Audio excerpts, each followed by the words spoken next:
Hey bitches, what's up? Welcome back to my YouTube channel, Miss Jasmine. Black sheep, for like the black sheep of the family. You know, you got a cousin that just won't do right and be wandering around and doing opposite stuff, contrary. Psych, P-S-Y-C-H, 1865 for Juneteenth.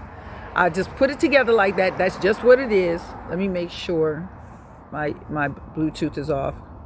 What is that? Wi-Fi is off. Okay, so I have a person that has a question for me. What's your first question? Oh, shit. Well, You're not on it. It's facing me. oh, okay, good. Think about it. In the meantime, here's my intro for the channel. 1865 and Psych. So I'm talking about Miss Jasmine's experience. So I, of course, going to name it Miss Jasmine. I'm talking about being a black sheep of my own family and community because I do different stuff. Number one, I'm an artist. So I feel like I want to have the freedom to create art, and I'm an entrepreneur. So I feel like I want to have the freedom to make money in ways that pop up to me.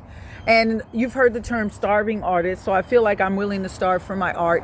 And you know about entrepreneurs trying to start things up. And it takes a while. Sometimes people are serial entrepreneurs before they actually land on that big thing.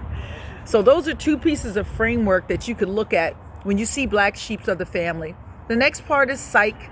A lot of people take a black sheep person and call them, oh, you so crazy, you crazy, or that one crazy over there. She don't want to do that. She don't want to settle down and get a regular job. She don't want to settle down. She want to go to Alaska. She want to go to, feed the dolphins and the Puget Sound, whatever.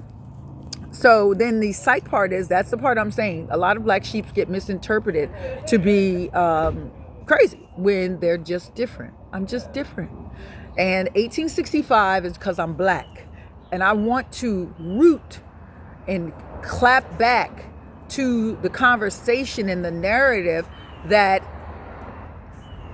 you can take over my life because you want to help me. So in 2023, President Biden enacted a law called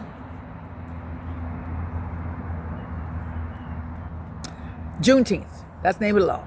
So it's a holiday that became a federal holiday to honor the survivors of slavery and also to honor specifically the survivors of slavery that weren't freed immediately. There's a group of slave owners that refused to free their slaves. And because of that, they refused to obey a federal executive order, and the president or the government had to send federal troops down to this plantation, in this area, plantation, whatever, to get the slaves free. And here is the narrative. The narrative is, we don't want to let them go because they're going to be homeless. That's the whole conversation. We don't want to let these slaves go because they're going to be sleeping outside, walking along the road, loitering by resting when they get tired. They're going to be defecating, pissing, and shitting. And they're also going to be building fires to stay warm and to cook their food.